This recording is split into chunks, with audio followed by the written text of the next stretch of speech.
하나님께서 크게 즐거워하게 하셨기 때문에 부녀와 또 어린아이들도 즐거움으로 성벽 봉헌 예식에 참여할 수 있게 되었죠.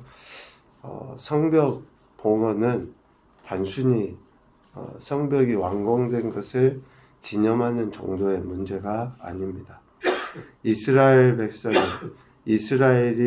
하나님의 백성으로서 다시금 하나님의 보호하심을 받고 하나님을 경외하고 또 하나님을 경외해야 할 공동체라는 정체성을 확인하는 그러한 의식이 바로 성벽 봉헌 예식인 거죠.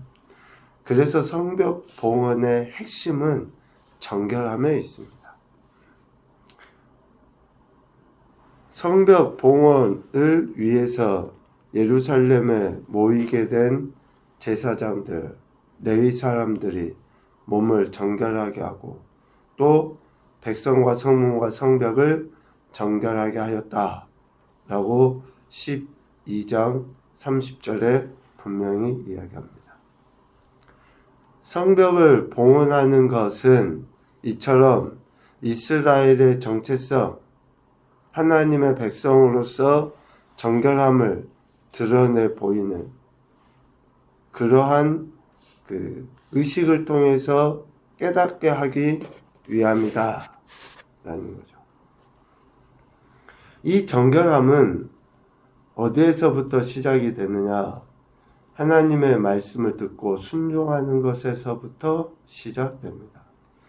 오늘 우리가 읽은 13장 1절 말씀에 보면 모세의 책을 낭독하여 백성에게 들렸을 때에 그 모세의 책에 기록된 내용이 뭡니까? 암몬 사람, 모압 사람은 영원히 하나님의 총회에 들어오지 못하게 될 것이다 라고 하는 신명기 23장 3절의 말씀을 선포한 거죠. 왜 암몬, 모압 사람이 하나님의 총회에 들어오지 못하는지는 2절을 통해서 그 이유를 설명해 주고 있습니다. 애굽에서 나온 이스라엘 백성들이 하나님이 약속하신 가나안 땅을 향해 나아갈 때에 암몬 사람, 모압 사람이 어떻게 했었는지 잘 표현하고 있죠. 그러한 이유 때문에 저들은 영원히 하나님의 총회에 들어오지 못하게 된다라고 모세를 통해서 분명히 하나님이 말씀하셨죠. 그 말씀에 근거하여 그 말씀을 들은 이스라엘 백성들이 그 말씀에 따른 행동으로서 정결함을 나타내 보이는 거예요.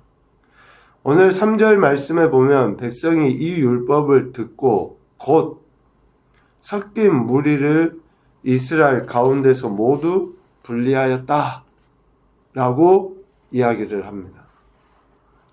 여기에서 섞인 무리는 함께 사귀다, 함께 있는 사람, 그런 의미거든요.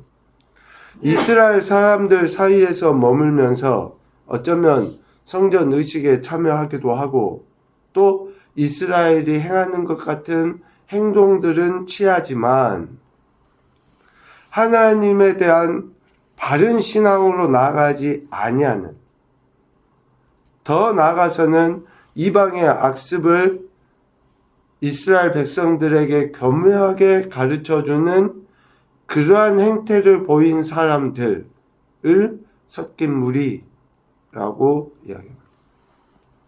그러니까 이스라엘 백성이 하나님을 섬기는 신앙의 순수성을 지켜야 되는데 그렇게 하지 못하도록 하는, 일괄되게 하나님은 이야기하십니다. 이스라엘 백성은 거룩을 위해서 이방 사람들과 통혼해서도 안 된다고 이야기했고 또 저들이 섬기는 그러한 우상을 섬겨서는 안 된다라고 분명하게 말씀하셨거든요. 그 말씀을 거역하고 불순종한 것으로 인해서 실질적으로 이스라엘의 역사는 하나님이 아닌 우상을 섬기게 되고 결과적으로 이런 포로기의 잔혹한 시대를 지났던 거 아닙니까? 다시 하나님께서 모세를 통해서 하셨던 말씀을 지금 성벽을 재건하고 봉헌한 이스라엘 백성들에게 들려주신 거예요. 암몬 사람, 모압 사람, 즉 이스라엘 가운데 섞여 있는 무리들을 제거하라, 분리하라. 에스라를 통해서도 말씀하셨잖아요. 심지어는 자기 아내예요. 이방인이었지만. 또 자기의 자식을 낳은 사람이에요. 자기 자식이에요. 그런데 돌려보내고 떠나게 하고 했던 것과 같이 이스라엘 가운데 섞여 있는 무리들을 분리하라. 어쩌면 이방인으로서 이스라엘 사람 행세를 하고 있는 이방 사람들을 이런 말씀을 들은 저들이 곧 분리하였느니라. 즉시죠, 즉시. 신앙의 순수성, 정결함을 지키기 위해서는 하나님 말씀에 즉각적이고 단호한 순종이 필요합니다. 즉시예요, 즉시. 우리는 그 하나님이 우리에게 하시는 말씀에 대해서 우리의 상황도 또 우리의 어쩌면 마음의 감정도 좀 추스려지면 이라고 하려는지 모르지만 하나님의 말씀에 대해서는 즉각적이고 또 단호한 순종이 필요합니다. 이것이 봉헌의 예식을 지키는 것보다 더 중요하다라는 것을 알 수 있어요. 순종이 제사보다 낫다고 하는 그 말씀을 이론이 아니잖아요. 실제적으로 그렇게 즉각 순종하는 것을 통해서 이스라엘 백성이라고 하는 하나님의 백성이라고 하는 정체성에 합당한 삶을 하나님은 살아가기를 기대하시는 거죠. 그리고 또 하나 정결함은 다시 제자리에 세우는 거예요. 거룩은 있어야 될 자리에 있는 게 거룩이에요. 거룩은 뭔가 하나님이 정하신 그 뜻대로 제자리에 있는 것이라는 거죠. 느헤미야와 에스라의 주도로 인해서 유다 백성들이 신앙의 정체성을 이렇게 회복해 갔죠. 그런데 다시금 타락의 모습들이 나타나게 된 거잖아요. 암몬 사람, 모압 사람들이 그 안에 섞여져 살면서 또 교묘하게 유다 공동체, 하나님의 백성을 무너뜨리려 하는 거예요. 그래서 저들을 분리시켜야 된다, 쫓아냈다, 이런 이야기를 1절 이하에 했던 건데, 이렇게 개혁이 단행되어지고 있는 상황에 느헤미야는 일시적으로 다시 바벨론으로 돌아갑니다. 오늘 6절, 7절 전반부 말씀까지 보면 느헤미야가 예루살렘에 없는 동안에 일어난 일이 뭐냐? 제사장 엘리야십이 도비야와 연락을 해요. 여기서 연락한다고 하는 것은 서로 담합하다, 좋지 않은 일을 꾀하다, 그런 의미거든요. 그 연락을 한 이후에 오늘 4절에 보면 어떤 일이 있습니까? 도비야를 위하여 한 큰 방을 만들었다.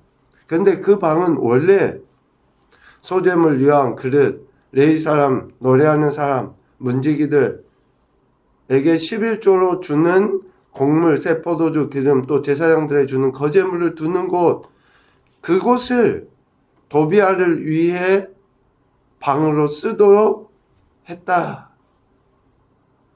거예요.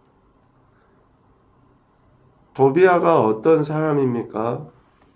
느헤미야 4장 7절이나 6장 1절 말씀에 보면 산발락과 함께 하나님의 성벽을 재건하려 할 때에 각종 비방, 음해, 조롱으로 성벽 재건을 방해했던 대표적인 인물 아닙니까? 그런데 그 도비아를 위해서 방을 만든 것도 어쩌보면 소위 영적으로 하나님을 위해 섬겨야 될 자들, 이 사용되어야 될 그 공간을 도비아에게 내준 거예요. 참 안타까운 모습이죠. 이 말씀을 묵상하면서 그런 생각이 들더라고요. 이제 좀 일제시대 때 소위 이렇게 친일을 했던 사람들이 뭔가 좀 해방이 되고 했었을 때에 마치 구국의 영사처럼 대접받고 뭔가 한 자리를 차지하는 그러한 모습이 이렇게 잠깐 스쳐 지나갔습니다. 하나님의 나라 이스라엘 공동체를 회복시킬 큰 의미를 가지고 성벽을 재건하려 했는데 가장 앞장서서 반대하고 조롱했던 도비아를 위해서 어쩌보면 하나님을 섬기기 위한 가장 중요한 그 예비의 자리를 도비아가 독차지하는 그러한 모습. 느헤미야가 다시 예루살렘에 돌아와서 어떻게 합니까? 7절에 보니까 엘리야십이 도비아를 위하여 하나님의 전뜰의 방을 만든 악한 일을 알고 나서 8절 심히 근심해요. 어떻게 하면 이럴 수 있을까라는 것에서부터 바르게 회복시키기 위한 근심이었겠죠. 근심하고 도비아의 세간을 그 방 밖으로 다 내던져버립니다. 명령하여 그 방을 정결하게 하고 하나님의 전에 그릇과 소재물과 유향을 다시 그리로 들여놓아요. 정결함은 다시 제자리에 갖다 놓는 거예요. 있어야 될 자리에. 지금 하나님을 섬기는 자들을 위해 이러한 소재물과 유향과 그릇들과 원래의 것들을 그 방에 다시 갖다 놓는 거예요. 도비아를 위해서 만들었던 큰 방. 그런데 오늘 10절 말씀에 보면 참 또 안타까워요. 제사장 엘리야십이 도비아를 위해서는 큰 방을 만들어 주었잖아요. 그런데 정작 레위 사람들에게는 그들이 받을 몫을 주지 아니에요. 10절 말씀 봐보세요. 내가 또 알아본즉 레위 사람들이 받을 몫을 주지 아니하였으므로 그 직무를 행하는 레위 사람들과 노래하는 자들이 각각 자기 밭으로 도망하였더라. 도비아를 위해서는 그렇게 해놓고 정작 하나님을 섬겨야 될 레위 사람들, 어쩌면 그 큰 방에서부터 모여진 그러한 그 11조의 이러한 고물들을 받아서 살아야 될 레위 사람들은 정작 그렇게 받지 못하는, 그래서 각각 자기의 밭으로 어쩔 수 없이 가서 흩어져서 살게 되는 그러한 모습이라는 거죠. 느헤미야는 이렇게 어그러진 것들을, 그러니까 도비아를 위해서 큰 방을 만들었던 것을 폐기하죠. 또 레위 사람들을 모아 다시 제자리에 세웁니다. 11절. 그래서 정결함, 거룩은 있어야 될 자리에 있는 거예요. 제자리에 갖다 놓고 원래 목적대로 하나님 말씀대로 하는 것이 정결함, 성벽을 건축해서 봉헌하는 의미, 우리의 예배 다 같은 의미로 이해할 수 있을 것 같습니다. 내가 과연 그렇게 살아가고 있는가? 첫째 교훈입니다. 정결함 곧 거룩은 하나님의 말씀에 대한 순종의 태도로 드러나는 것이다. 순종의 태도로 드러나요. 말씀을 아는 것이 뭐가 중요합니까? 행하지 않으면. 이 말씀을 내가 행하기 위해서 알아야 되는 거 아니에요? 우리가 잠언도 읽잖아요. 하나님의 말씀에는 귀를 닫아요. 그런데 그 기도가 하나님 들으시기에 합당한 기도겠습니까? 가증하다고 얘기해요. 가증하다고. 이거 얼마나 두렵습니까? 아니면 또 얼마나 좀 표현이 그렇지만 얼마나 무식해요. 시간 내고 몸 바쳐서 우리가 기도했다고 하는데 그 기도를 가증하게 하겠다. 내가 예배는 드렸고 제사는 했는데 하나님이 모른다. 하나님 앞에 우리가 어떤 태도로 지금 예배하고 말씀을 대하고 있는가? 두 번째, 말씀에 대한 순종은 곧 즉시 그리고 단호함으로 표현되어야 한다. 즉각적인 모습들이 필요하죠. 왜 그러냐면 사탄 원수 마귀가 정말로 교묘하기 때문에 그래요.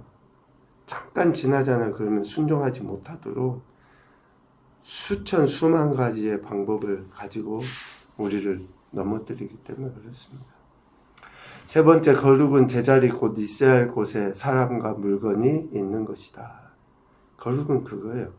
그래서 오늘도 우리는 주의 전에 또 주님 앞에 주님과 함께 그렇게 살아감으로 거룩한 존재라는 것을 드러내보려 한다라는 것이죠. 오늘도 우리에게 생명 주신 하나님은 우리가 거룩한 하나님의 백성으로 살아가길 원하십니다. 그 합당한 삶을 살아내서 하나님께 영광도 나타내시고 또 우리의 기도가 우리 삶의 실제가 되는 그런 놀라운 은혜를 경험하는 귀한 한 날 되시기를 주님의 이름으로 축복합니다. 아멘.